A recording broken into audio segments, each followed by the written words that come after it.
قل أعوذ بالله من الشيطان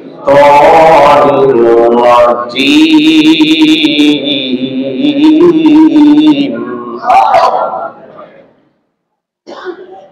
بسم الله الرحمن الرحيم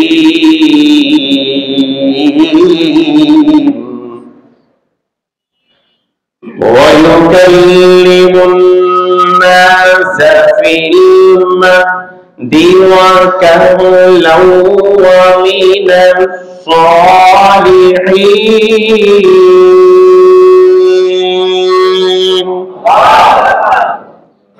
সূরা আলে ইমরান 46 নং আয়াত কারিমা। আমি ইচ্ছা করলে রমজানের ফজিলত সম্পর্কে আলোচনা করতাম। রমজানের ব্যাপক আলোচনা আমরা জানি, আপনাদের খতিব মহোদয় আলোচনা করবে। আমি ইচ্ছা করলে অনেক বিষয় আলোচনা করতে পারতাম, কিন্তু আমি একটা আয়াত চয়েস করেছি আপনাদের জন্য। আলোচনাটা যাতে আল্লাহ আমাকে করার তৌফিক দান করে সকলে বলে আমিন। কারণ আগামী পৃথিবী মুসলমানের পৃথিবী, আগামীর বিশ্ব, আগামীর রাষ্ট্র চালাবে মুসলমান সংবিধান হবে। আল্লাহ বলেন কথা বলে ঠিক কিনা? এই আয়াত থেকে আমি আপনাদেরকে মেসেজ দেবো, কোনো রাজনৈতিক কথা নয়।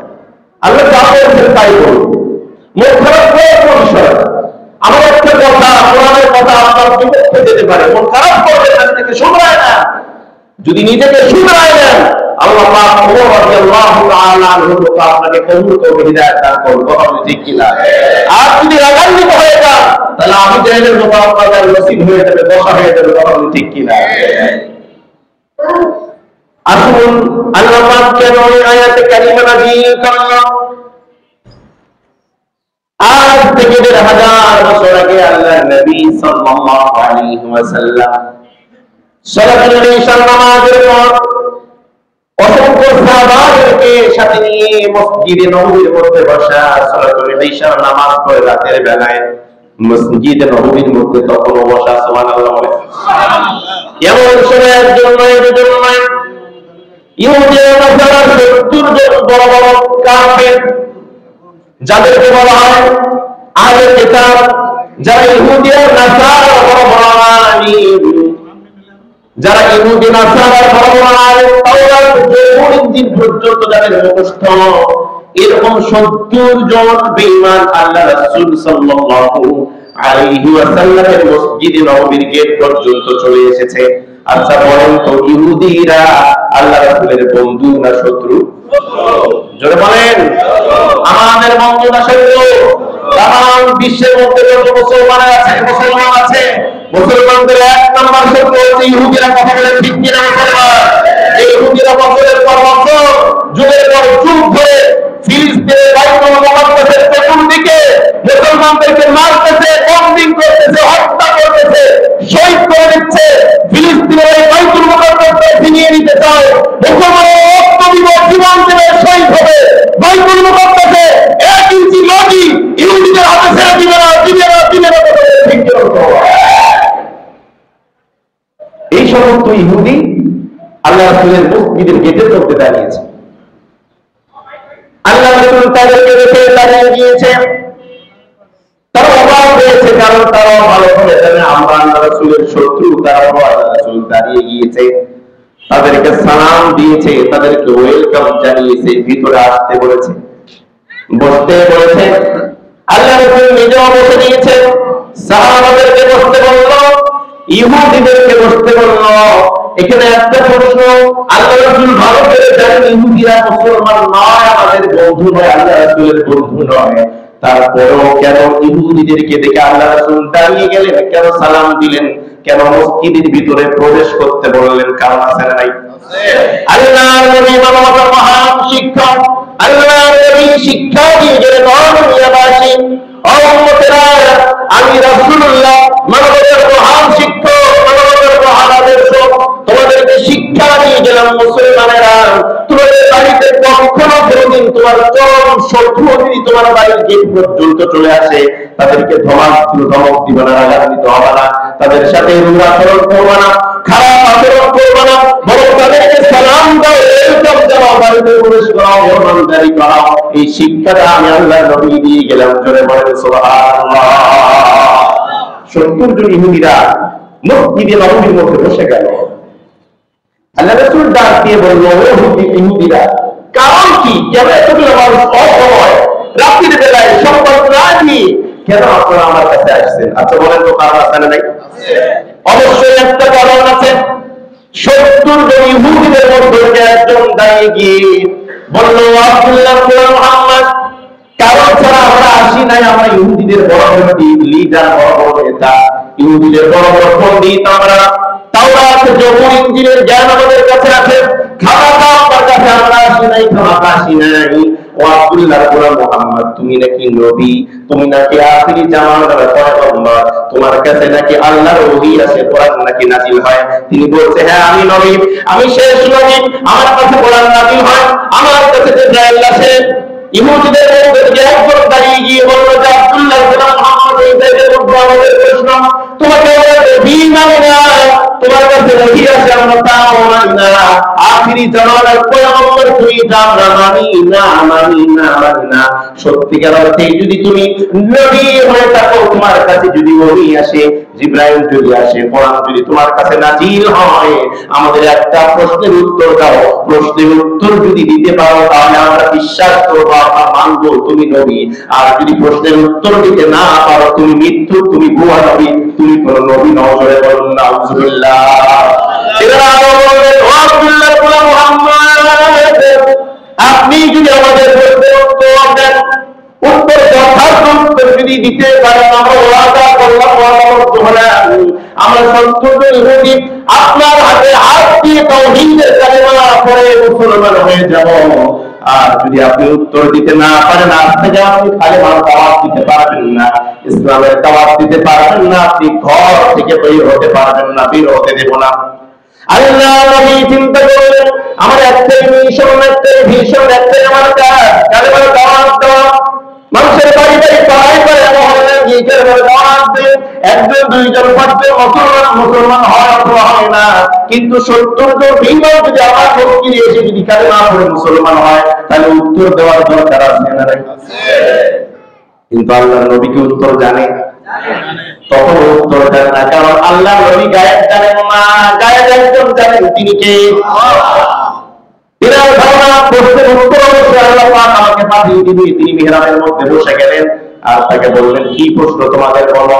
তিনি বললেন, আপনার থেকে 500 বছর আগে একজন নবী দুনিয়ার মধ্যে আসছিল, যার নাম ঈসা আলাইহিস সালাতু ওয়াস সালাম। সুবহানাল্লাহ।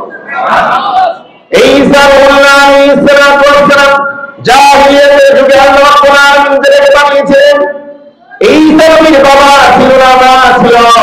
আমাদের এক নম্বর প্রশ্ন, ঈসা নবী দুনিয়ার মধ্যে আসলো, বাবা ছিল না, মায়ের গর্ভ থেকে একজন মানুষ কেমনে জন্মগ্রহণ করলো? ঈসা নবীর বাবা নাই, ঈসা নবীর মা আছে, কিন্তু বাবা ছাড়া একজন মানুষ কেমনে জন্মগ্রহণ করতে পারে? কেমনে তার মায়ের গর্ভে আসতে পারে? আর কেমনে তার জন্ম হতে পারে? এটা আমাদের বিশ্বাস হয় না। সত্যিকার অর্থে যদি আপনি নবী হন, আল্লাহর কাছে ওহীর মাধ্যমে জানেন ঈসা নবী কেমনে তার জন্ম হলো, এই অলৌকিক জন্মের ঘটনা আমাদেরকে বিস্তারিত জানান। যদি জানাতে পারেন, আপনার হাতে হাত দিয়ে 70 জন কাফের মুসলমান হয়ে যাব। আর যদি উত্তর দিতে না পারেন, তাহলে আপনি নবী নন, আপনি ভুয়া নবী। আর যদি উত্তর দিতে পারেন, তাহলে আপনি নবী, এবং আপনার হাতে হাত দিয়ে আমরা কালিমা পড়ে মুসলমান হয়ে যাব। সুবহানাল্লাহ বলে। প্রশ্ন সহজ না কঠিন? মারাত্মক কঠিন প্রশ্ন। ঈসা নবী দুনিয়ার মধ্যে আসলো, বাবা নাই, বাবা ছাড়া একজন মানুষ কেমনে তার মায়ের গর্ভে আসে, কেমনে জন্ম হয়? তা আমাদের বিশ্বাস হয় না। আমাদেরকে বিশ্বাস করা তথ্যভিত্তিক আলোচনার মাধ্যমে। আপনি আমাদের অভিমান করে জানেন, যদি নবী হন তাহলে আমাদেরকে উত্তর দেন। উত্তর দিতে পারলে আমরা মুসলমান হব, উত্তর দিতে না পারলে আপনি নবীমান প্রমাণ হয়ে যাবে, কারবার জবাব দিতে পারবেন না। চলে যাবেন নাউজুবিল্লাহ। আল্লাহর নবী মিহরাবের মধ্যে বসে গেল, মাথাটা নিচু করে দিল, চোখ দুইটা বন্ধ করে দিল। আল্লামা জালালউদ্দিন সুয়ুতী রাহমাতুল্লাহি আলাইহি তিনি তার কিতাবের মধ্যে লেখেন, আল্লাহর নবীর এত সম্মান, এত পাওয়ার আল্লাহ পাক দিয়েছিলেন, যখন মাথা নিচু করে চোখ দুইটা বন্ধ করে দিলেন, সঙ্গে সঙ্গে আল্লাহর নবীর মনের খবর আল্লাহর আরশে মুআল্লা পর্যন্ত পৌঁছে যেত। জোরে বলেন সুবহানাল্লাহ। কি প্রশ্ন করতে আসছেন, কি প্রশ্ন করবেন, এরও আগে আল্লাহ পাক জানেন কিনা? আল্লাহর নবী চোখ বন্ধ করে আল্লাহর কাছে দোয়া করা শুরু করে দিলেন। আল্লাহ রাব্বুল আলামিন জিবরাইলকে ডাক দিয়ে বললেন, ও জিবরাইল, আর করো না দেরি, চলে যাও তাড়াতাড়ি। আমার নবী নাকি নবী নয়, আমার নবীকে তারা নবী মানে না, নবীর কাছে ওই নাজিল হয় তাও বিশ্বাস করে না, আমার নবী জাতির জামানার নবী তাও তারা বিশ্বাস করে না। আমার নবী যদি ঈসা নবীর জন্ম ইতিহাস না বলতে পারে তাহলে আমার নবী নাকি নবী না প্রমাণ হয়ে যাবে। যাও যাও তাড়াতাড়ি যাও, সূরা আলে ইমরানের 1 থেকে 7 নং আয়াত কারিমা বল করে দুনিয়ার মধ্যে চলে যাও। আল্লাহ জিবরাইল ফেরেশতা যখন আল্লাহ রাব্বুল আলামিনের কাছ থেকে আয়াতগুলো নিয়ে যখন রওনা হয়ে যাবে বাইতুল ইজ্জা নামক জায়গা থেকে যখন রওনা হবে, আল্লাহ পাক আবার ডাক দেন, ও জিবরাইল দাঁড়াও দাঁড়াও, আয়াতগুলো অত্যন্ত গুরুত্বপূর্ণ আয়াত, ফজিলতপূর্ণ আয়াত, একাই জান্নার জিবরাইল, একাই জান্নাত। এই আয়াতগুলোকে বহন করার জন্য, একটা আয়াত বহন করার জন্য আল্লাহ পাকের পক্ষ থেকে 1000 ফেরেশতা বরাদ্দ করে দিলাম। 2টা আয়াত বহন করার জন্য 2000 ফেরেশতা বরাদ্দ করে দিলাম। 3টা আয়াত বহন করার জন্য 3000 ফেরেশতা, এভাবে 60টা আয়াত বহন করার জন্য আমি আল্লাহ পাকের পক্ষ থেকে 60,000 ফেরেশতা বরাদ্দ করে দিলাম। জোরে বলা যাবে না আল্লাহু আকবার। আল্লাহর নবী তখন মসজিদের মধ্যে বসে বন্ধ করে কান্না নিচু করে চিন্তার মধ্যে পড়ে গেলেন, আর সময় তো চলে যাচ্ছে, উনি আসবে কিনা। উত্তর না দিতে পারলে তো ইজ্জত পামসা, উত্তর দিতে যদি না পারি তাহলে তো আমার নবী প্রমাণ হয়ে যাবে। এমন সময় জিবরাইল নাজিল হয়ে গেল, সালাম দিল, আসসালামু আলাইকা ইয়া নবিয়াল্লাহ ইয়া রাসূলুল্লাহ। মাথার তোলে চোখ দুইটা করেন, ইহুদিদের প্রশ্নের উত্তর গুলো তাড়াতাড়ি দিলেন। জোরে বলেন আল্লাহু আকবার। উত্তর দিয়ে দেন আপনি, হে রাসূল, আপনার সামনে যারা বসা আছে এরা সাধারণ কোনো মানুষ নয়, এরা আহলে কিতাবের ইহুদিদের সবচেয়ে বড় বড় আলেম, তাওরাত, জবুর, ইনজিল যাদের মুখস্থ আছে, এই জ্ঞান যাদের ভিতরে আছে, খাবার অন্তর দিলে চলবে না, বরং আপনি 60টা আয়াত একবারে বলার দরকার নাই, সূরা আলে ইমরানের 46 নং আয়াত কারিমা পড়লেই তারা বুঝতে পারবে আপনি উত্তর দিতে সক্ষম। করে বলেন সুবহানাল্লাহ।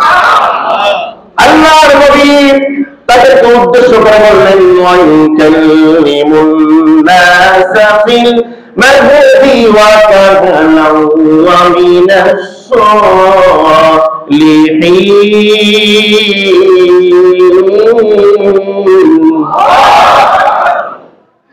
আল্লাহর নবী বললেন, ও ইহুদিরা, ওয়াইকাল্লিমুন নাসা ফিল মাহদি ওয়া কাহলা, তুমি যে ঈসা নবী সম্পর্কে আমাকে প্রশ্ন করেছো, আর ঈসা নবী তো আমার ভাই, কারণ ঈসা নবী আমার মাঝখানে অন্য কোন নবীদের কাছে ঈসা নবী আমার ভাই, একজন নবী আরেকজন নবীর ভাই, একজন নবীর খবর আরেকজন নবীর কাছে থাকাটাই স্বাভাবিক। জোরে বলেন আল্লাহু আকবার। তাহলে উত্তর আমার কাছে নাও, যে নবী সম্পর্কে আপনারা উত্তর করে প্রশ্ন করেছেন, ওই কাল্লিমুন নাসা, তিনি তো জন্মের পরে ছোট্টবেলায় দুধের বাচ্চা দোলনায় থেকে, কয়েকদিনের বাচ্চা দোলনায় থেকে তার জাতির লোকদের সাথে কথা হয়েছে। জোরে বলেন আল্লাহু আকবার। তার প্রথম নম্বর প্রশ্ন, তিনি দুনিয়ার মধ্যে আসলেন দুধের বাচ্চা দোলনায় থেকে, কয়েকদিনের বাচ্চা শিশু বাচ্চা, কেমনে তার জাতির লোকদের সাথে কথা বললো, কি কথা বললো জানার দরকার আছে না নাই?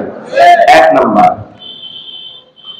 ويكلم الناس في المهد وكهلا।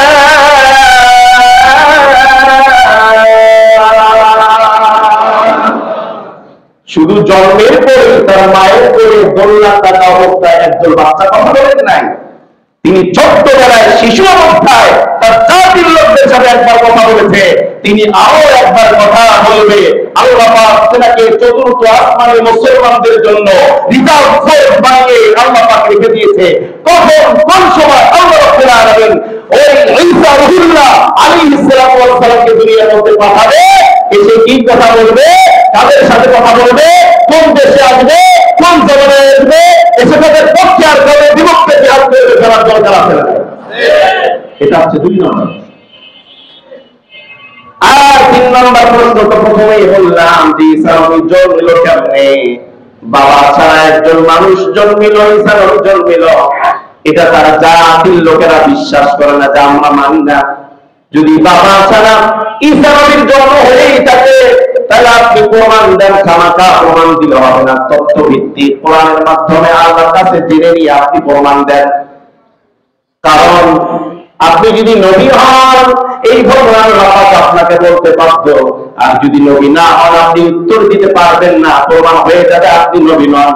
আর সত্যিকার অর্থে যদি আপনি যথার্থ উত্তর যদি দিতে পারেন তাহলে আমরা বিশ্বাস করবো আপনি নবী। আর শুধু বিশ্বাসই করবো না, আপনার হাতে হাত দিয়ে তাওহীদের কালেমা পড়ে আমরা মুসলমান হয়ে যাব। ঈসা নবীর মায়ের নাম হচ্ছে মারিয়াম আলাইহিস সালাতু ওয়াস সালাম। এই মারিয়ামের নামে একটা সূরা কোরআনের মধ্যে আছে না নাই? জোরে বলেন আল্লাহু আকবার। মারিয়াম আলাইহিস সালাতু ওয়াস সালামের বাবার নাম কি বলতে পারবেন? হযরত ইমরান আলাইহিস সালাতু ওয়াস সালাম। সুবহানাল্লাহ। হযরত ইমরান আলাইহিস সালাতু ওয়াস সালাম সম্পর্কে আল্লাহ পাক একটা সূরা নাযিল করেছেন, যে সূরার নাম সূরা আলে ইমরান। বাবাও সম্মানিত, মেয়েও সম্মানিত। সুবহানাল্লাহ। হযরত ইমরান আলাইহিস সালাতু ওয়াস সালামের বয়স প্রায় 90 প্লাস। ছেলেও নাই, মেয়েও নাই, কোনো বাচ্চা নাই। যার একটা বাচ্চা নেই সে মতে বাচ্চা কত বড় জিনিস। শেষ বয়স পর্যন্ত অপেক্ষা করে আর আল্লাহর কাছে দোয়া করে, আল্লাহ একটা বাচ্চা দেন। কথা বলেন। টাকা পয়সা ধন সম্পদ সব আছে, কিন্তু আপনার একটা সন্তান নাই। আপনার মতো ব্যতীত আর দুনিয়ার মধ্যে কেউ নাই। কথা বলেন ঠিক কিনা? আমার ভাইরা, হযরত ইমরান আলাইহিস সালাতু ওয়াস সালাম দোয়া করেন, তার স্ত্রী সহ দোয়া করেন। একদিন তিনারা তাহাজ্জুদ নামাজ পড়ে আল্লাহর কাছে দোয়া করেন, আল্লাহ আমরা বুড়া হতে পারি, আমরা বয়স আমাদের হয়ে যেতে পারে, আমরা বুড়া বুড়ি হতে পারি গো আল্লাহ, আপনার তো শক্তি কখনো ছোট হয় না, আপনার শক্তি কখনো কমে না। আমরা বুড়া হতে পারি, বুড়ি হতে পারি, আমাদের শক্তি কমতে পারে, আমরা মাজুর হতে পারি, ও আল্লাহ তোমার শক্তি কখনো কমে না। তুমি ইচ্ছা করলেই তো আমাদেরকে একটা বাচ্চা দিতে পারো। ও আল্লাহ, আমরা ওয়াদা করলাম, মান্নত করলাম, তোমার কাছে দোয়া করি, এই শেষ বয়সে যদি একটা বাচ্চা আমাদেরকে দান করেন, ও আল্লাহ একটা বাচ্চা যদি দেন, এই বাচ্চাটাকে বাইতুল মুকাদ্দাসের খাদেম বানায় দেব। আল্লাহ পাকের খুব পছন্দ হয়ে গেল দোয়াটা। আল্লাহ পাক তাদেরকে একটা সন্তান দান করলেন। সন্তানটা ছেলে হওয়ার দরকার ছিল না মেয়ে হওয়ার দরকার ছিল? মস্ত বুঝতেছেন আপনারা?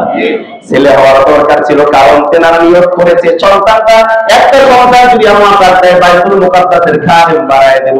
কিন্তু আল্লাহ পাক ছেলে না দিয়ে মেয়ে সন্তান আল্লাহ পাক দান করেছে। আল্লাহু আকবার। এই খেলা কার? আল্লাহ পাক একটা মেয়ে সন্তান দান করে দিল। স্বামী স্ত্রী চিন্তায় আমরা তো মান্নত করলাম, নিয়ত করলাম, যদি একটা ছেলে বাচ্চা হয় আল্লাহর ঘর বাইতুল মুকাদ্দাসে দিয়ে দিব। কিন্তু আল্লাহ পাক যেটা কল্যাণকর, যেটা ভালো, সেটাই হয়তো করেছে। আল্লাহ পাক আমাদেরকে একটা মেয়ে দিয়েছে, আমরা এই মেয়েটাকে বাইতুল মুকাদ্দাসের খাদেমা বানায় দিলাম।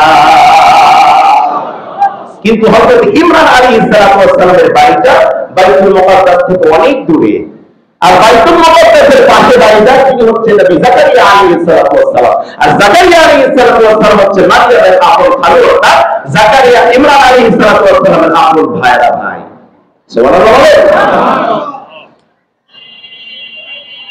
হযরত ইমরান আলাইহিস সালাম জাকারিয়া নবী আলাইহিস সালাম ডাক দিয়ে বললেন, ও ভাইরা ভাই, তোমার কাছে আমার মেয়ের জন্য তোমার বাড়িতে একটু আশ্রয় চাই। আমার মেয়ে ছোট্ট মানুষ, মেয়ে মানুষ, আমার বাড়ি অনেক দূর, আমার মেয়েকে আল্লাহর ঘর বাইতুল মুকাদ্দাসের খাদেমা হিসেবে আমি দিয়ে দিয়েছি। আমার বাড়ি থেকে আমার মেয়ে প্রতিদিন আসবে, বড় কষ্ট হয়ে যাবে, তো আমার মেয়েটাকে তোমার বাড়িতে একটু আশ্রয় দাও। হযরত জাকারিয়া আলাইহিস সালাম বড় খুশি হয়ে গেল, ডাক দিয়ে বলল, ভাই মারিয়াম শুধু তোমার মেয়ে নয়, মারিয়াম তো আমার মেয়ে। আর মারিয়াম যখন আমার বাড়িতে থাকবে আল্লাহর ঘরে খাদেমা হয়ে যাবে। কাজে মারিয়ামকে তাড়াতাড়ি আমার বাড়িতে রেখে দাও, আমার বাড়িতে থাকতে খাবে, আর বাইতুল মুকাদ্দাসের ঝাড়ু দিবে, আর বাইতুল মুকাদ্দাসটা পরিষ্কার করবে। জোরে বলেন সুবহানাল্লাহ।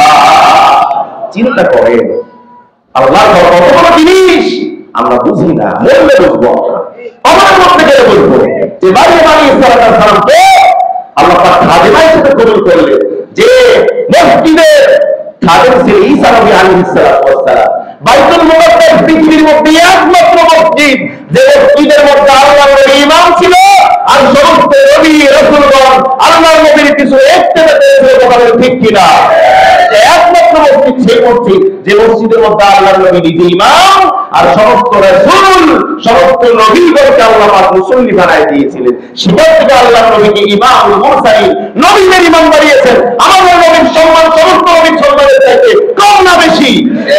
এই নবীর উম্মতের সম্মান কম না বেশি? আল্লাহু আকবার। আল্লাহর নবী তিনি গর্ব করে বলেছিলেন, আমি যে নবী সেজন্য আমি গর্ব করি না, অহংকার করি না, কিন্তু আমি যে বাইতুল্লাহ খাদেম, বাইতুল্লাহ আলমগীরকে আমি ভালো দিয়েছি, এই বাইতুল্লাহ শরীফের যে আমি খাদেম, সেজন্য আমি আল্লাহর কাছে গর্ব করি। সুবহানাল্লাহ বলে। আমার ভাইরা, এই মসজিদ আপনাদের নির্মিত হচ্ছে, এই মসজিদটা কিয়ামতের ময়দানে আপনার যেমন রূহ আছে, কথা বলি, চলাফেরা করি, কিয়ামতের ময়দানে আল্লাহ পাক এই মসজিদের রূহটা লাগাই দিবে। এই মসজিদ সাক্ষ্য দিবে, আল্লাহ তোমার অমুক বান্দা আমাকে আবাদ করেছিল, এই মসজিদে নামাজ পড়েছিল, এই মসজিদে দান করেছিল হাজার হাজার টাকা, এই মসজিদে অন্ধকার ফজরের সময় আবার ঈশার সময় কি ঠান্ডা কি গরম আটকাইতে পারে নাই, এই মসজিদে ছুটে এসেছিল। আল্লাহ পাক আমি সাক্ষ্য দিলে তুমি তোমার বান্দাকে মাফ করে দিই, তোমার জান্নাতের মেহমান বানায় দাও। আল্লাহ পাক সরাসরি ডাইরেক্ট দোয়া কবুল করবে। তাহলে এই মসজিদে দান করার দরকার আছে না নাই? দান খুলে দান করবে, সর্বোত্তম দান করবে, কারণ এই দানটাই আপনার নাজাতের জারিয়া হয়ে যাবে। কথা বলে ঠিক কিনা? যত সিজদা এই মসজিদের মধ্যে যত হাজার মুসল্লি সিজদা দেবে, প্রত্যেকটা সিজদার সওয়াব একটা অংশ আপনার আল্লাহই জানে দেবে ইলা ইয়াউমিল কিয়ামত, কিয়ামত পর্যন্ত, কারণ এটা সবচেয়ে জারিয়া চলে যাবে। আল্লাহু আকবার। উত্তম জায়গা। আমার ভাইরা, আমার বন্ধুগণ, মারিয়াম আলাইহিস সালাম তার খালুর বাড়িতে চলে আসলো। বয়স প্রায় 5-6 হয়ে গেল। 5 বছর 6 বছর হলেই মেয়েরা একটু কাজ করে, মায়ের কাজ করে, বাবার একটু কাজ করে দেয়। এমন ছোট্টবেলায় মারিয়াম আলাইহিস সালামকে তার খালুর বাড়ি জাকারিয়া আলাইহিস সালামের বাড়ির মধ্যে রেখে গেল।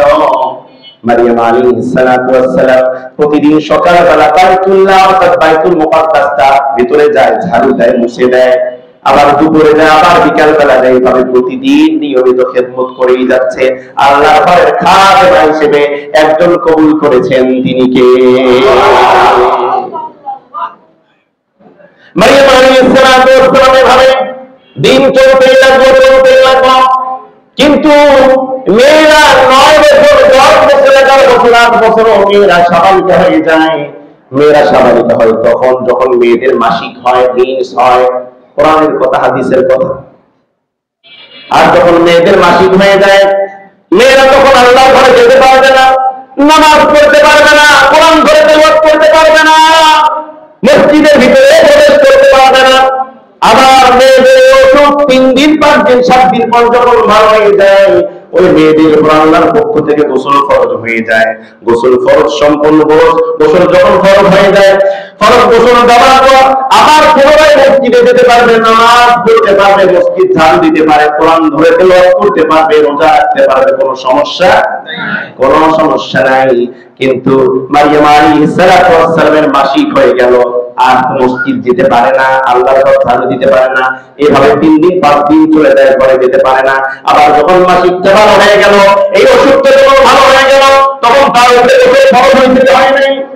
আল্লাহর হাবিব কাফের বিমানরা আপনাকে প্রশ্ন করে, ঈসা নবীর জন্ম হলো কেমনে, তার বাবা ছাড়া কেমনে একজন মানুষ দুনিয়ার মধ্যে আসবে, তার মায়ের গর্ভের মধ্যে গেল? আপনি এই ঘটনা কোরআন থেকে বলে দেন, মারিয়ামের ঘটনা আপনি কোরআন থেকে বলে দেন। ওয়াযকুরু ফিল কিতাবি মারিয়ামা ইযি তাবাদাত মিন আহলিহা মাকানান শারকিয়্যা ফাত্তাখাযাত মিন দুনিহিম হিজাবা। মারিয়াম আলাইহিস সালাম পবিত্র অর্জন করার জন্য পূর্ব দিকে নির্জন নিরালয় একটা স্থানে চলে গেল। একজন মুফাসসিরিন ইকরাম ব্যাখ্যা করে যে বাইতুল মুকাদ্দাস থেকে গোসলখানা ছিল পূর্ব দিকে, আর একদল মুফাসসিরিন ইকরাম বলেছেন না, বাইতুল মুকাদ্দাসের নয়, এটা তার খালুর বাড়ি জাকারিয়া নবী আলাইহিস সালাতু ওয়াস সালামের বাড়ি থেকে তার গোসলখানাটা ছিল একেবারে পূর্ব দিকে। জোরে বলেন সুবহানাল্লাহ। এই পূর্ব দিকে তিনি পবিত্রতা অর্জন করার জন্য গোসল ফরজ যেহেতু হয়ে গিয়েছে, ফরজ গোসল করার জন্য নির্জন নিরালয় একটা গোসলখানার মধ্যে চলে গেল। তার আত্মীয় স্বজন, তার বাবা মা, তার খালা খালুর থেকে একেবারে পৃথক হয়ে গেল। ফাত্তাফাদাত মিন দুনিহিম হিজাবা, এবং সেখানে গিয়ে মারিয়াম আলাইহিস সালাতু ওয়াস সালাম পর্দা করলো। গোসলখানার ভিতরে যখন প্রবেশ করল, গোসলখানাটা ছিল পাথর দিয়ে নির্মিত, চতুর্দিকে পাথর দিয়ে নির্মিত করা সুন্দর একটা গোসলখানা। গোসলখানার ভিতরে ঢুকলো, ঢোকার পর দরজা লাগাই দিল, লাগাই দেওয়ার পর বুকের রমনা খুললো, বুকের রমনা খুলে চতুর্দিকে সুন্দর করে ঢেকে দিল, বুঝিয়ে দিল, যাতে কোনো ছিদ্র না থাকে, যাতে করে বাহির থেকে কেউ বড় করতে না পারে। জোরে বলেন সুবহানাল্লাহ। এক পেয়ালা পানি, এক মগ পানি নিয়ে যখন মাথার ভিতরে ঢাললো, আমরা যখন গোসলখানায় যাই মাথার ভিতরে যখন পানি দিই, শরীরের মধ্যে যখন পানি দিই, শরীরের কাপড় আর শরীরের সাথে লেগে যায়, লেপটিয়ে যায়, কথা বলে ঠিক কিনা? যখন আমরা ভিজা শরীরের যখন গায়ের মধ্যে পানি দেয়, শরীরের মধ্যে কাপড় লেপটে যায়, শরীরের মধ্যে মারিয়াম আলাইহিস সালাতু ওয়াস সালাম যখন মাথার ভিতরে পানি দিলেন, শরীরের মধ্যে যখন পানিটা চলে আসলো আর শরীরের কাপড় একেবারে শরীরের সাথে লেপটে গেল, জড়িয়ে গেল, মারিয়াম আলাইহিস সালাতু ওয়াস সালাম একটু লজ্জা পাইলেন। আর চিন্তা করলেন, আরে কয়েকদিন আগে ছিলাম আমি নাবালিকা, এখন হলাম সাবালিকা, আর তো মানুষের কোলে উঠতে পারবো না, কাউরে বাড়িতে যেতে পারবো না, অন্য মানুষের দেওয়া জিনিস খেতে পারবো না, এবং চিন্তা করতেছে, লজ্জা পাচ্ছে। আর চিন্তা করলো, আর এবারে যখন সাবালিকা হয়ে একটু বড় হলেই তো মেয়েদের জন্য পাত্র করে বাবা মার কাছে পাত্র করে মেয়েটাকে ভালো জায়গায় বিবাহ দেওয়া, এই চিন্তা করছে, একটু শরম পাইছে। আর মেয়েরা শরম পাইলে চোখ দুইটা বন্ধ করে, কথা বলেন ঠিক কিনা? চোখ যখন বন্ধ করলো, আল্লাহ পাক জিবরাইলকে ডাক দিয়ে বলল, জিবরাইল চলো যাও তাড়াতাড়ি, এখন আমার কুদরতের খেলা শুরু হয়ে যাবে। আল্লাহু আকবার বললেন না? আল্লাহ রাব্বুল আলামিন জিবরাইল আলাইহিস সালামকে গোসলখানার ভিতরে পাঠিয়ে দিলেন। চোখ খুলে দেখে একটা মানুষ, পাগলা একটা যুবক গোসলখানার ভিতরে প্রবেশ করে ফেলছে। সঙ্গে সঙ্গে মারিয়াম আলাইহিস সালাম আতঙ্কিত হয়েছে, ভয় পেয়েছে, কথা বলেন ঠিক কিনা? কারণ গোসলখানার দরজা দেওয়া ঠিক আছে, রমনা কাপড় গায়ে দিয়েছি সেটাও ঠিক আছে, কিন্তু এর ভিতরে কোন পাগলা যুবক কেমনে আসলো? ভয় পায় নাই? মারিয়াম আলাইহিস সালাম ভয় পেয়ে গেল। فأرسلنا إليها روحنا فتمثل لها بشرا سويا। আল্লাহ পাক জিবরাইল আলাইহিস সালামকে মানব আকৃতি দিয়ে পাঠিয়ে দিলেন। কারণ জিবরাইল বিশাল দেহের 600 পাতা ছিল না, একটা পাতা দিয়ে যদি ঝাঁপ দিতে একেবারে দুনিয়া থেকে আসমানে চলে যেত। সুবহানাল্লাহ বলেন। এত বড় বিশাল চেহারা নিয়ে যদি মারিয়ামের সামনে আসতো, মারিয়াম জিবরাইলকে দেখতে দেরি হতো, হার্ট অ্যাটাক করতে দেরি হতো না। সেজন্য আল্লাহ পাক তাকে মানব আকৃতি দিয়ে তাকে মারিয়ামের গোসলখানার মধ্যে পাঠিয়ে দিল। এখানে দুইটা বর্ণনা আসছে। একদল মুফাসসির বলে যে জিবরাইল আলাইহিস সালামকে বিশ্ব নবী সাল্লাল্লাহু আলাইহি ওয়াসাল্লামের আকৃতি দিয়ে মারিয়ামের গোসলখানার মধ্যে পাঠানো হয়। আরেকজন মুফাসসির ইকরাম বলেছে, না, সাইয়্যিদুনা ইউসুফ আলাইহিস সালামের আকৃতি দিয়ে জিবরাইলকে মারিয়ামের গোসলখানার মধ্যে পাঠানো হয়। বাবা ছিল না, মায়ের গর্ভ থেকে একজন মানুষ কেমনে জন্মগ্রহণ করলো? ঈসা নবীর বাবা নাই, ঈসা নবীর মা আছে, কিন্তু বাবা ছাড়া একজন মানুষ কেমনে জন্মগ্রহণ করতে পারে? কেমনে তার মায়ের গর্ভে আসতে পারে? আর কেমনে তার জন্ম হতে পারে? এটা আমাদের বিশ্বাস হয় না। সত্যিকার অর্থে যদি আপনি নবী হন, আল্লাহর কাছে ওহীর মাধ্যমে জানেন ঈসা নবী কেমনে তার জন্ম হলো, এই অলৌকিক জন্মের ঘটনা আমাদেরকে বিস্তারিত জানান। যদি জানাতে পারেন, আপনার হাতে হাত দিয়ে 70 জন কাফের মুসলমান হয়ে যাব। আর যদি উত্তর দিতে না পারেন, তাহলে আপনি নবী নন, আপনি ভুয়া নবী। আর যদি উত্তর দিতে পারেন, তাহলে আপনি নবী, এবং আপনার হাতে হাত দিয়ে আমরা কালিমা পড়ে মুসলমান হয়ে যাব। সুবহানাল্লাহ বলে। প্রশ্ন সহজ না কঠিন? মারাত্মক কঠিন প্রশ্ন। ঈসা নবী দুনিয়ার মধ্যে আসলো, বাবা নাই, বাবা ছাড়া একজন মানুষ কেমনে তার মায়ের গর্ভে আসে, কেমনে জন্ম হয়? আমাদের বিশ্বাস হয় না। আমাদেরকে বিশ্বাস করার তথ্যভিত্তিক আলোচনার মাধ্যমে আপনি আমাদের অভিমান করে জানেন। যদি নবী হন, তাহলে আমাদেরকে উত্তর দেন। উত্তর দিতে পারলে আমরা মুসলমান হব, উত্তর দিতে না পারলে আপনি নবী প্রমাণ হয়ে যাবে, তাহলে আর দাওয়াত দিতে পারবেন না। জোরে বলেন নাউজুবিল্লাহ। আল্লাহর নবী মিহরাবের মধ্যে বসে গেল, মাথাটা নিচু করে দিল, চোখ দুইটা বন্ধ করে দিল। আল্লামা জালালউদ্দিন সুয়ুতী রাহমাতুল্লাহি আলাইহি তিনি তার কিতাবের মধ্যে লেখেন, আল্লাহর নবীর এত সম্মান, এত পাওয়ার আল্লাহ পাক দিয়েছিলেন, যখন মাথা নিচু করে চোখ দুইটা বন্ধ করে দিতেন, সঙ্গে সঙ্গে আল্লাহর নবীর মনের খবর আল্লাহর আরশে মুআল্লা পর্যন্ত পৌঁছে যেত। জোরে বলেন সুবহানাল্লাহ। কি প্রশ্ন করতে আসছেন, কি প্রশ্ন করবেন, এর আগে আল্লাহ পাক জানেন কিনা? আল্লাহর নবী চোখ বন্ধ করে আল্লাহর কাছে দোয়া করা শুরু করে দিলেন। আল্লাহ রাব্বুল আলামিন জিবরাইলকে ডাক দিয়ে বললেন, ও জিবরাইল, আর করো না দেরি, চলে যাও তাড়াতাড়ি। আমার নবী নাকি নবী নয়, আমার নবীকে তারা নবী মানে না, নবীর কাছে ওই নাজিল হয় তাও বিশ্বাস করে না, আমার নবী জাতির জামানার নবী তাও তারা বিশ্বাস করে না। আমার নবী যদি ঈসা নবীর জন্ম ইতিহাস না বলতে পারে, তাহলে আমার নবী নাকি নবী না প্রমাণ হয়ে যাবে। যাও যাও তাড়াতাড়ি যাও, সূরা আলে ইমরানের 1 থেকে 7 নং আয়াত কারিমা বল করে দুনিয়ার মধ্যে চলে যাও। আল্লাহ জিবরাইল ফেরেশতা যখন আল্লাহ রাব্বুল আলামিনের কাছ থেকে আয়াতগুলো নিয়ে যখন রওনা হয়ে যাবে বাইতুল ইজ্জা নামক জায়গা থেকে, যখন রওনা হবে, আল্লাহ পাক আবার ডাক দেন, ও জিবরাইল দাঁড়াও দাঁড়াও, আয়াতগুলো অত্যন্ত গুরুত্বপূর্ণ আয়াত, ফজিলতপূর্ণ আয়াত, একাই জান্নার জিবরাইল, একাই জান্নাত। এই আয়াতগুলোকে বহন করার জন্য, একটা আয়াত বহন করার জন্য আমি আল্লাহ পাকের পক্ষ থেকে 1000 ফেরেশতা বরাদ্দ করে দিলাম। 2টা আয়াত বহন করার জন্য 2000 ফেরেশতা বরাদ্দ করে দিলাম। 3টা আয়াত বহন করার জন্য 3000 ফেরেশতা, এভাবে 60টা আয়াত বহন করার জন্য আমি আল্লাহ পাকের পক্ষ থেকে 60,000 ফেরেশতা বরাদ্দ করে দিলাম। জোরে বলা যাবে না আল্লাহু আকবার। আল্লাহর নবী তখন মসজিদের মধ্যে বসে চোখ বন্ধ করে কান্না নিচু করে চিন্তার মধ্যে পড়ে গেলেন, আর সময় তো চলে যাচ্ছে, উনি আসবে কিনা। উত্তর না দিতে পারলে তো ইজ্জত পামসা, উত্তর দিতে যদি না পারি তাহলে তো আমার নবী প্রমাণ হয়ে যাবে। এমন সময় জিবরাইল নাজিল হয়ে গেল, সালাম দিল, আসসালামু আলাইকা ইয়া নবিয়াল্লাহ ইয়া রাসূলুল্লাহ।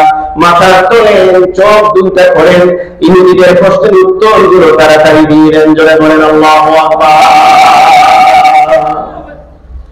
উত্তর দিয়ে দেন আপনি, হে রাসূল, আপনার সামনে যারা বসা আছে এরা সাধারণ কোনো মানুষ নয়, এরা আহলে কিতাব ইহুদিদের সবচেয়ে বড় বড় আলেম, তাওরাত, জবুর, ইনজিল যাদের মুখস্থ আছে, এই জ্ঞান যাদের ভিতরে আছে, খাবার উত্তর দিলে চলবে না, বরং আপনি 60টা আয়াত একবারে বলার দরকার নাই, সূরা আলে ইমরানের 46 নং আয়াত কারিমা পড়লেই তারা বুঝতে পারবে আপনি উত্তর দিতে সক্ষম। করে বলেন সুবহানাল্লাহ।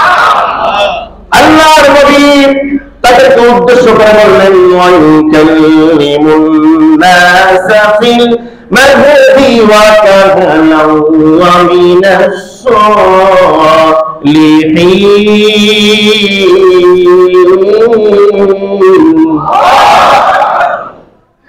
আল্লাহর নবী বলতেছে, হে ইহুদিরা, ওয়াইকাল্লিমুন নাসা ফিল মাহদি ওয়া কাহালা, তুমি যে ঈসা নবী সম্পর্কে আমাকে প্রশ্ন করেছো, আর ঈসা নবী তো আমার ভাই, কারণ ঈসা নবী আর আমার মাঝখানে অন্য কোনো নবীদের কাছে ঈসা নবী আমার ভাই, একজন নবী আরেকজন নবী ভাই, একজন নবীর খবর আরেকজন নবীর কাছে থাকাটাই স্বাভাবিক। জোরে বলেন আল্লাহু আকবার। তাহলে উত্তর আমার কাছে না, যে নবী সম্পর্কে আপনার উত্তর করে প্রশ্ন করেছে, ওই কাল্লিমুন নাসা, তিনি তো জন্মের পরে ছোট্ট বেলায় দুধের বাচ্চা দোলনায় থেকে, কয়েকদিনের বাচ্চা দোলনায় থেকে জাতির লোকদের সাথে কথা হয়েছে। জোরে বলেন আল্লাহু আকবার। তাহলে প্রথম নম্বর প্রশ্ন, তিনি দুনিয়ার মধ্যে আসলেন দুধের বাচ্চা দোলনায় থেকে, কয়েকদিনের বাচ্চা শিশু বাচ্চা, কেমনে তার জাতির লোকদের সাথে কথা বললো, কি কথা বললো জানার দরকার আছে না নাই? 1 নম্বর, ويكلم الناس في المهد وكهلا।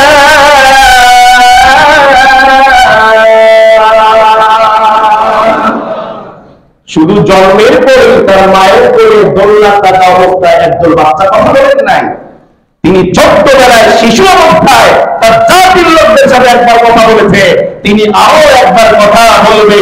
আল্লাহ পাক তাকে চতুর্থ আসমানে মুসলমানদের জন্য রিজার্ভ ফোর্স বানিয়ে আল্লাহ পাক রেখে দিয়েছে। কখন কোন সময় আল্লাহ রাব্বুল আলামিন ওই ঈসা রূহুল্লাহ আলাইহিস সালাতু ওয়াস সালামকে দুনিয়ার মধ্যে পাঠাবে, এসে কি কথা বলবে, কাদের সাথে কথা বলবে, কোন দেশে আসবে, কোন জায়গায় আসবে, এসে তাদের পক্ষে আর কাদের বিপক্ষে জিহাদ করবে, করার দরকার আছে না? এটা হচ্ছে 2 নম্বর। আর 3 নম্বর প্রশ্ন তো প্রথমেই বললাম যে ঈসা নবী জন্মিল কেমনে? বাবা ছাড়া একজন মানুষ জন্মিল, ঈসা নবী জন্মিল, এটা তারা জাতির লোকেরা বিশ্বাস করে না, যা আমরা মানি না। যদি বাবা ছাড়া ঈসা নবীর জন্ম হলেই থাকে, তাহলে আপনি প্রমাণ দেন, খামাখা প্রমাণ দিলে হবে না। তথ্য ভিত্তিক কোরআনের মাধ্যমে আল্লাহর কাছে জেনে নিয়ে আপনি প্রমাণ দেন। কারণ আপনি যদি নবী হন, এই ঘটনা আল্লাহ পাক আপনাকে বলতে পারতো, আর যদি নবী না হন আপনি উত্তর দিতে পারবেন না, প্রমাণ হয়ে যাবে আপনি নবী নন। আর সত্যিকার অর্থে যদি আপনি যথার্থ উত্তর যদি দিতে পারেন, তাহলে আমরা বিশ্বাস করবো আপনি নবী। আর শুধু বিশ্বাসই করবো না, আপনার হাতে হাত দিয়ে তাওহীদের কালেমা পড়ে আমরা মুসলমান হয়ে যাব। জোরে বলেন তো আল্লাহু আকবার। কষ্ট হচ্ছে আপনাদের? খারাপ লাগতেছে? তাহলে আমার প্রশ্ন 3টা। কয়টা প্রশ্ন? 3টা প্রশ্নের উপর আধা ঘন্টা করে আলোচনা করলে কতক্ষণ সময়ের দরকার? 1.5 ঘন্টা সময়ের দরকার। অত সময় তো নাই। তারপরে যেহেতু আলোচনা শুরু করেছি, যতটুকু হয় 1টা 10 পর্যন্ত আলোচনা হবে ইনশাআল্লাহ। আলোচনা শুরু করবো এখন? একটু দোয়া করে দেন না? যারা বলেন আল্লাহুম্মা আমিন। এবার সবাই বলি, ঈসা নবীর মায়ের নাম কি? আল্লাহু আকবার। আপনারা শিক্ষিত মানুষ, সুশীল সমাজ, অনেক কিছু আপনারা জানেন। এমন মানুষ এখানে নিচে বসা আছে আমার থেকে অনেক বড় মাপের আলেম আছে না নাই? তাদের কাছে দোয়া নেওয়ার জন্য আসছি। দেখবেন যে দোকানদার, মুদির দোকানদার শিল পাল্লা শিল রাখে, 5 কেজিটা নিচে, তারপর 2 কেজি, তারপর 1 কেজি, তারপর 8 কেজি, তারপর এরকম 250 গ্রাম, তারপর 100 গ্রাম, তারপর 50 গ্রাম, এরকম রাখে না? তো 50 গ্রামের শিলটা কিন্তু একটু উপরে রাখে, আর যেটা ওই 5 কেজি ওটা নিচে না উপরে, ওইটা নিচে। ধরেন আমি 50 গ্রাম, 5 কেজি উপরে শিল, ওটা তো সম্পূর্ণ মানুষ নিচে বসা আছে। আল্লাহ তাআলা সকলে খায় দেখতে কি বেদান করলো। আমিন। ঈসা নবীর মায়ের নাম হচ্ছে মারিয়াম আলাইহিস সালাতু ওয়াস সালাম। এই মারিয়ামের নামে একটা সূরা কোরআনের মধ্যে আছে না নাই? জোরে বলেন আল্লাহু আকবার। মারিয়াম আলাইহিস সালাতু ওয়াস সালামের বাবার নাম কি বলতে পারবেন? হযরত ইমরান আলাইহিস সালাতু ওয়াস সালাম। সুবহানাল্লাহ। হযরত ইমরান আলাইহিস সালাতু ওয়াস সালাম সম্পর্কে আল্লাহ পাক একটা সূরা নাযিল করেছেন, যে সূরার নাম সূরা আলে ইমরান। বাবাও সম্মানিত, মেয়েও সম্মানিত। সুবহানাল্লাহ। হযরত ইমরান আলাইহিস সালাতু ওয়াস সালামের বয়স প্রায় 90 প্লাস। ছেলেও নাই, মেয়েও নাই, কোনো বাচ্চা নাই। যার একটা বাচ্চা নেই সে বোঝে বাচ্চা কত বড় জিনিস। শেষ বয়স পর্যন্ত অপেক্ষা করে আর আল্লাহর কাছে দোয়া করে, আল্লাহ একটা বাচ্চা দেন। কথা বলেন। টাকা পয়সা ধন সম্পদ সব আছে, কিন্তু আপনার একটা সন্তান নাই। আপনার মতো ব্যতীত আর দুনিয়ার মধ্যে কেউ নাই। কথা বলেন ঠিক কিনা? আমার ভাইরা, হযরত ইমরান আলাইহিস সালাতু ওয়াস সালাম দোয়া করেন, তার স্ত্রী সহ দোয়া করেন। একদিন তিনারা তাহাজ্জুদ নামাজ পড়ে আল্লাহর কাছে দোয়া করেন, আল্লাহ আমরা বুড়া হতে পারি, আমরা বয়স আমাদের হয়ে যেতে পারে, আমরা বুড়া বুড়ি হতে পারি গো আল্লাহ, আপনার তো শক্তি কখনো ছোট হয় না, আপনার শক্তি কখনো কমে না। আমরা বুড়া হতে পারি, বুড়ি হতে পারি, আমাদের শক্তি কমতে পারে, আমরা মাজুর হতে পারি, ও আল্লাহ তোমার শক্তি কখনো কমে না। তুমি ইচ্ছা করলেই তো আমাদেরকে একটা বাচ্চা দিতে পারো। ও আল্লাহ আমরা ওয়াদা করলাম, মান্নত করলাম, তোমার কাছে দোয়া করি, এই শেষ বয়সে যদি একটা বাচ্চা আমাদেরকে দান করেন, ও আল্লাহ একটা বাচ্চা যদি দেন, এই বাচ্চাটাকে বাইতুল মুকাদ্দাসের খাদেম বানায় দেব।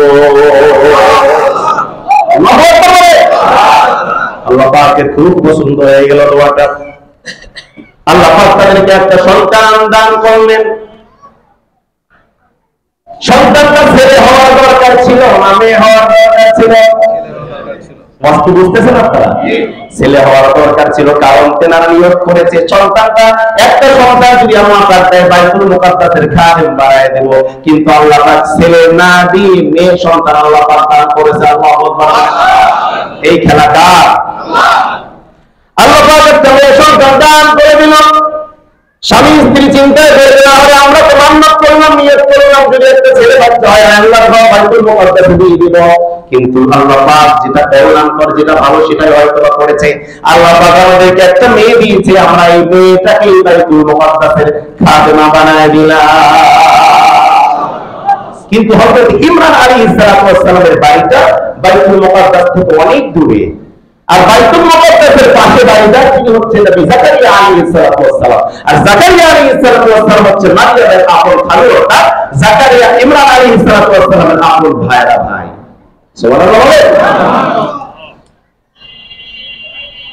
হযরত ইমরান আলাইহিস সালাম জাকারিয়া নবী আলাইহিস সালাম ডাক দিয়ে বললেন, ও ভাইরা ভাই, তোমার কাছে আমার মেয়ের জন্য তোমার বাড়িতে একটু আশ্রয় চাই। আমার মেয়ে ছোট্ট মানুষ, মেয়ে মানুষ, আমার বাড়ি অনেক দূর, আমার মেয়েকে আল্লাহর ঘর বাইতুল মুকাদ্দাসের খাদেমা হিসেবে আমি দিয়ে দিয়েছি। আমার বাড়ি থেকে আমার মেয়ে প্রতিদিন আসবে, বড় কষ্ট হয়ে যাবে, তো আমার মেয়েটাকে তোমার বাড়িতে একটু আশ্রয় দাও।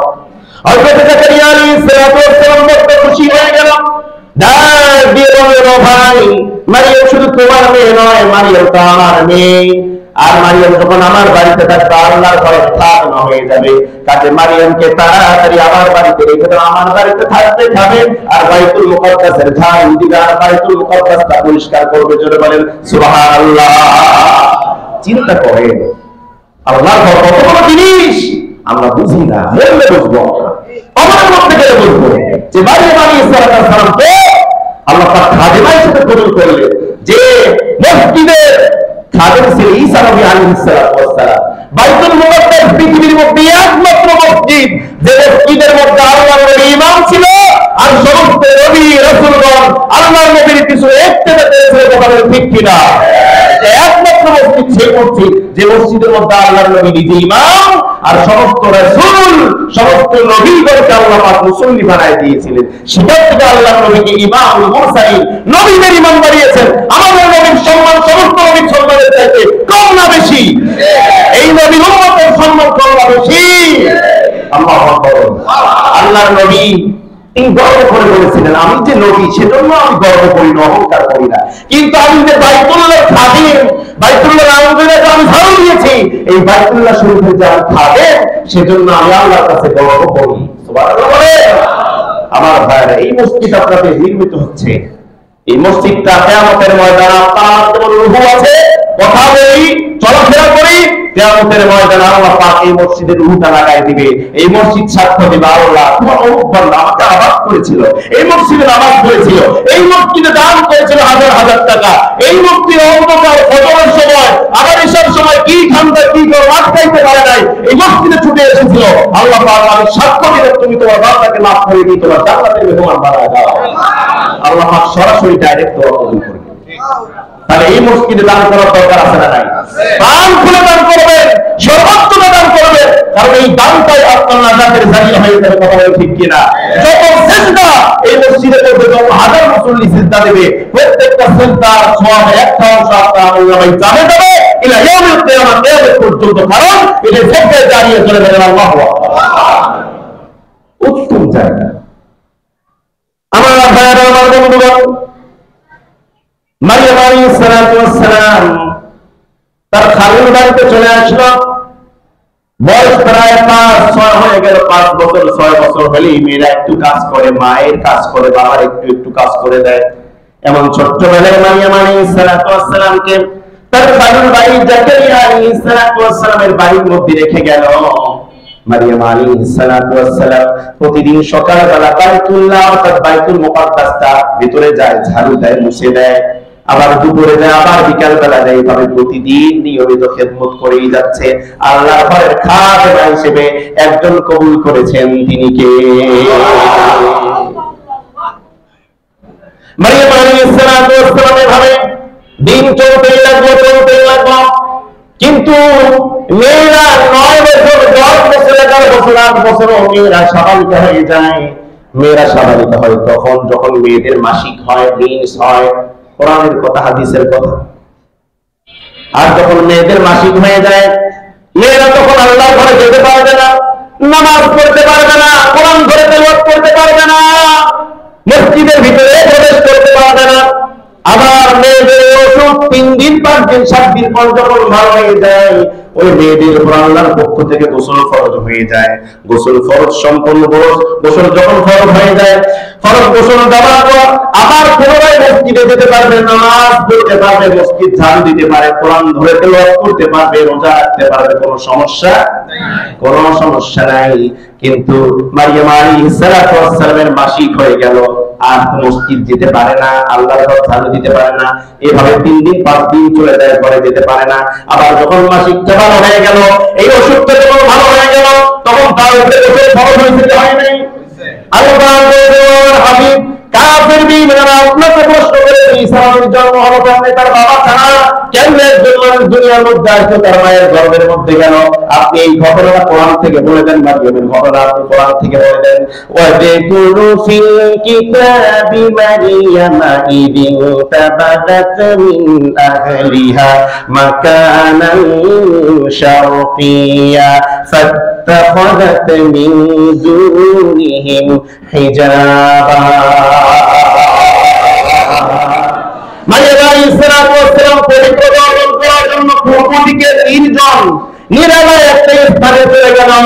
একজন মুফাসসিরিন ইকরাম ব্যাখ্যা করে যে বাইতুল মুকাদ্দাস থেকে গোসলখানা ছিল পূর্ব দিকে, আর একজন মুফাসসিরিন ইকরাম বলেছেন না, বাইতুল মুকাদ্দাসের নয়, এটা তার খালুর বাড়ি জাকারিয়া নবী আলাইহিস সালাতু ওয়াস সালামের বাড়ি থেকে তার গোসলখানাটা ছিল একেবারে পূর্ব দিকে। জোরে বলেন সুবহানাল্লাহ। এই পূর্ব দিকে তিনি পবিত্রতা অর্জন করার জন্য গোসল ফরজ চিন্তা হয়ে গিয়েছে, ফরজ গোসল করার জন্য নির্জন নিরালয় একটা গোসলখানার মধ্যে চলে গেল।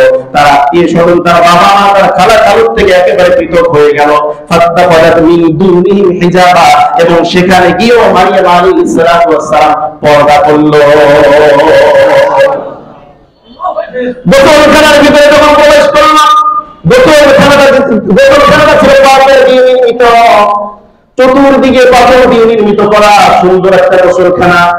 গোসলখানার ভিতরে ঢুকলো, ঢোকার পর দরজা লাগাই দিল, লাগাই দেওয়ার পর বুকের রমনা খুললো, বুকের রমনা খুলে চতুর্দিকে সুন্দর করে ঢেকে দিল, বুঝিয়ে দিল, যাতে কোনো ছিদ্র না থাকে, যাতে করে বাহির থেকে কেউ বড় করতে না পারে। জোরে বলেন সুবহানাল্লাহ।